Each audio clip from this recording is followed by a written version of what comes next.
O presidente Donald Trump se mostrou razoável e aceitou iniciar a transição para o governo de Joe Biden. Sobre isso, a gente bate um papo com o professor e PhD em Relações Internacionais, Carlos Gustavo Poggio. Professor, bom dia e bem-vindo novamente. Bom dia, Lígia. Bom dia aos ouvintes da Jovem Pan. Bom, professor, então, passados 16 dias desde o resultado da eleição, o presidente Donald Trump deu um primeiro passo para autorizar a transição de seu governo para o do democrata Joe Biden. Sem reconhecer oficialmente a derrota, ele escreveu no Twitter que permitiu à administração de serviços gerais a iniciar os protocolos. Então, eu quero te perguntar como que funciona essa transição de governo? Envolve dinheiro, funcionários? Como que é esse protocolo? Olha, Lígia, a primeira coisa é interessante, né, que como você disse, ele não concede a derrota, mas ele começa a transição. Veja, como é que a gente pode interpretar esse gesto, né? O gesto de alguém que na prática diz que vai começar a transição para o presidente legitimamente eleito e de outro lado diz que não vai conceder a derrota e vai continuar lutando nos tribunais. Da única forma possível, que isso tem sido desde o começo, que é uma luta política, né? Os argumentos do Trump não são argumentos jurídicos ou argumentos técnicos de que de fato ele ganhou as eleições, mas são argumentos políticos para, por um lado, convencer os seus apoiadores de que ele de fato ganhou as eleições e seria o vencedor legítimo e, portanto, o Biden não é legítimo, e, por outro lado, montar uma base suficiente para uma possível candidatura novamente em 2024. Nós sabemos que o Trump não é alguém que admite derrota muito facilmente. Então, o que ele está fazendo é construir uma narrativa para dizer de que, no fundo, ele não perdeu, a eleição foi roubada dele. Mas isso é apenas uma narrativa para o público. Veja que quando a gente olha para essas questões mais práticas, as coisas não acontecem dessa forma. Primeiro, a equipe do Trump não chega perante os juízes e diz categoricamente que foi fraude, né? Não diz isso porque, para dizer esse tipo de coisa, é necessário ter provas, e não foi até agora produzido nenhum tipo de prova convincente. Inclusive, aliados do presidente Trump já estão ficando impacientes porque essas provas simplesmente não aparecem. Fica o discurso, mas não existe a prova. Então a gente vê que finalmente ele resolve começar e autorizar este processo de transição. Quer dizer, o que significa esta autorização, né? É um escritório, né, uma burocracia do governo norte-americano que permite o início do processo de transição e que, portanto, dá ao presidente eleito, dá ao Joe Biden acesso a questões de segurança, acesso a informações importantes e também dá fundamentalmente recursos para ele poder continuar essa transição. Então é isso que nós estamos vendo. Na prática,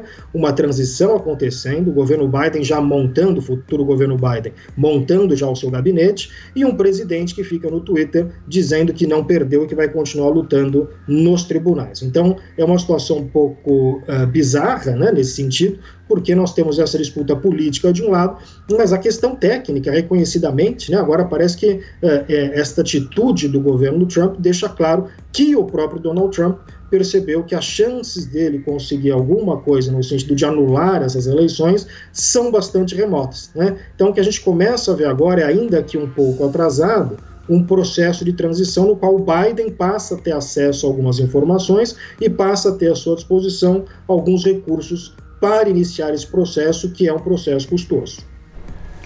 Professor, Michigan certificou a vitória de Joe Biden no estado e agora há um foco na Geórgia. Vamos falar então da Geórgia. No sábado, Trump pediu mais uma recontagem dos votos e mesmo assim a nova contagem não viu mudanças significativas no resultado. Joe Biden seguiu com a vitória. Trump teve direito a pedir mais uma recontagem. O procedimento pode mudar o resultado da eleição? O senhor acabou de falar que não, é muito improvável. Então eu te pergunto, qual que é a intenção de Donald Trump em insistir tanto nessa recontagem de votos? Veja que a Geórgia, Michigan, certificou na segunda-feira, ontem. A Geórgia já certificou os resultados na sexta-feira. Já foi produzido o documento oficial que certifica os resultados eleitorais no estado da Geórgia. Portanto, já é um resultado oficial. Não há o que mudar mais no estado da Geórgia, né? O Trump ele pode pedir quantas recontagens ele quiser, que isso não muda absolutamente nada, né? O que, historicamente, as recontagens mudam é algumas dezenas ou eventualmente algumas centenas de votos, mas que não é suficiente para virar o resultado de uma eleição, né? Então, o que nós temos diante de nós é exatamente esta questão, que é no sentido de construir uma narrativa. O Trump ele vai usar todos os recursos possíveis, jurídicos, que estão à disposição dele, para construir esta narrativa de que a eleição foi uma eleição, de alguma forma, ilegítima. Lembrando que o Trump não fala de ilegitimidade das eleições apenas agora, né? Não é um papo que ele começou agora, é um papo que ele tem desde a eleição do Barack Obama, em 2008, quando ele dizia que o Barack Obama não teria sido nascido nos Estados Unidos, portanto, não seria elegível como presidente. Então, portanto, desde 2008, o processo eleitoral norte-americano é um processo viciado e corrupto, segundo Donald Trump. Ele disse isso acerca das primárias do Partido Republicano em 16, das quais ele participou e ganhou. Ele disse isso acerca das primárias do Partido Democrata este ano, em 2016 também. Então, o Trump não é alguém que tem muita fé no processo eleitoral norte-americano. Isso é evidente. E é claro que no momento em que ele perde as eleições, isto ajuda ele a construir uma narrativa de que, para os seus apoiadores, e muitos deles estão acreditando nisso, de que ele de fato teria sido o vencedor dessas eleições e não o Joe Biden. Então, essas tentativas, essas pedidas de recontagem, que no fundo não mudam nada e não estão mudando nada, como a gente está vendo, elas servem apenas para reforçar esta narrativa. Professora, eu também gostaria de te perguntar como que está a reação dentro do Partido Republicano. Eles começam a romper com a posição de Trump sobre a eleição. Eu tenho aqui uma informação que o ex-governador de Nova Jersey, Chris Christie, um republicano, ele disse que o comportamento de Trump era uma vergonha nacional em uma entrevista para o canal ABC, um canal norte-americano. Como que está essa divisão dentro do próprio Partido Republicano já nesse auge do campeonato? O que o Chris Christie, veja, o Chris Christie é um republicano que foi candidato às primárias do Partido Republicano a presidente em 16 contra o Trump, trabalhou muito próximo do Trump durante a campanha, inclusive ajudou nos preparativos do debate para o Donald Trump, é onde estava muito próximo do Donald Trump. O que ele se refere a esta fala que você diz, que é uma vergonha nacional, ele se refere especificamente ao time de advogados do Donald Trump. O Chris Christie, que tem formação em direito, diz que o time de advogados do Donald Trump é uma vergonha nacional.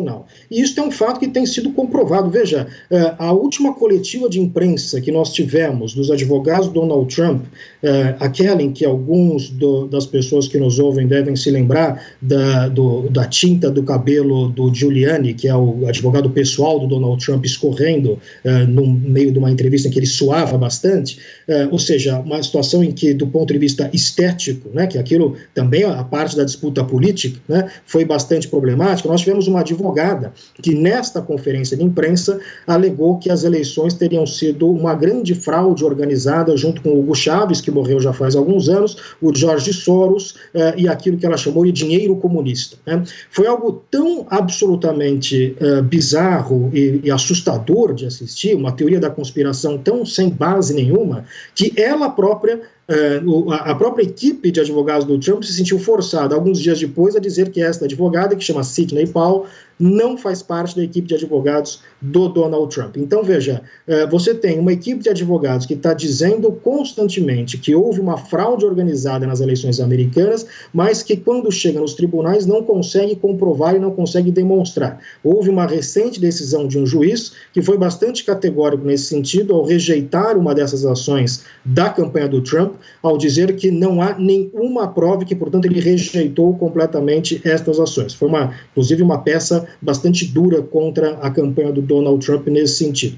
Então, o que acontece é que esta equipe do Donald Trump, e nesse sentido é muito diferente, por exemplo, da equipe que o Bush tinha em 2000. Né? O Bush tinha em 2000 uma equipe de advogados, lembrando que em 2000 é aquela eleição que o Bush ganha por apenas 537 votos no estado da Flórida. Né? Também foi uma eleição, a última eleição que houve alguma disputa, alguma contestação. Né? A equipe de advogados do Bush era uma equipe muito competente. Né?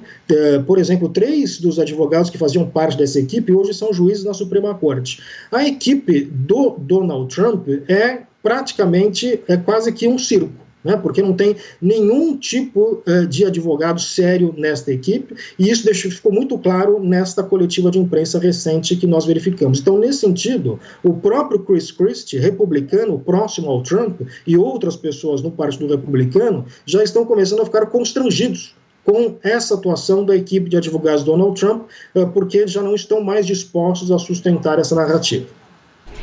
E logo que saiu o resultado das eleições, Joe Biden manifestou uma ação de iniciar a transição de governo, anunciou medidas, um time de especialistas ali no combate ao coronavírus, mas encontrou uma certa dificuldade. Agora essa transição se torna inevitável e Biden começou já a anunciar os primeiros nomes que farão parte do seu novo governo. Na sua análise, como que está sendo feita a composição dessa equipe de Joe Biden? Muitos tabloides chamam a atenção para a diversidade dos escolhidos. Como que você analisa esse novo time de governo?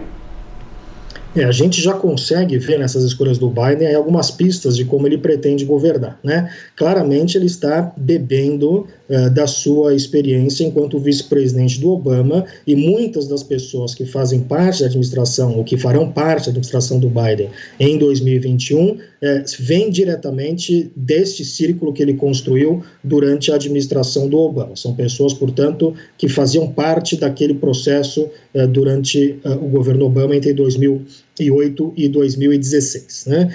Então essa é uma questão que a gente tem visto bastante, que inclusive parece, algumas informações que nos chegam, que algumas pessoas na campanha do Biden um pouco incomodadas, inclusive com isso. Na verdade, também quando o Obama montou a sua equipe em 2008, ele pegou muita gente dos Clinton, né? E inclusive a própria Hillary Clinton fez parte do gabinete do Obama. Isso incomodou algumas pessoas que ajudaram o Obama na sua eleição. Da mesma forma, a gente vê algumas pessoas incomodadas dentro da campanha do Biden com o fato de não terem sido escolhidas para alguns cargos. Isso é normal quando a gente começa a montar esse tipo de gabinete. Uma das questões que tem ficado claro, como você apontou muito bem, é uma preocupação com a diversidade, né? Então, isso parece que é um elemento que está muito claro nessas orientações do Joe Biden, escolher um gabinete bastante diverso e bastante representativo. Isso me parece que é algo que está claro. Uma outra coisa que me parece que deixa claro essas escolhas do Biden é uma repudiação daquilo que o Trump representa, né? Particularmente quando você olha a equipe de política externa que o Biden tem selecionado,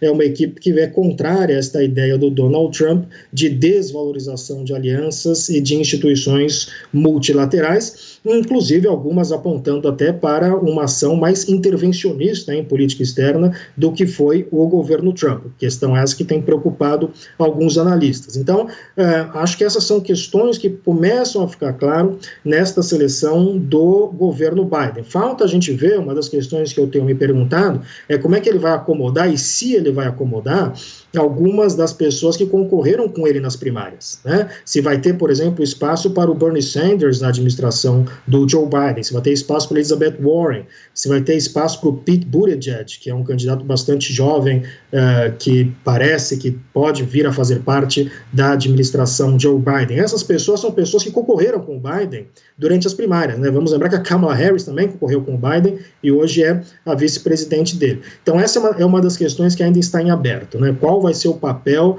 dessas figuras que concorreram com o Joe Biden durante as primárias no governo dele em 2021. Mas, por enquanto, os sinais que temos são esses que você apresentou. Uma ideia de diversidade, isso muito claro, uma ideia de voltar um pouco a práticas do governo Obama e uma ideia de repudiar a política externa do Donald Trump. Nós conversamos com Carlos Gustavo Poggio, professor e PhD em Relações Internacionais. Professor, muito obrigada por disponibilizar o seu tempo para que a gente entenda melhor esse cenário. Obrigado, Lígia. Sempre um prazer falar com você e com os ouvintes da Jovem Pan. Até mais.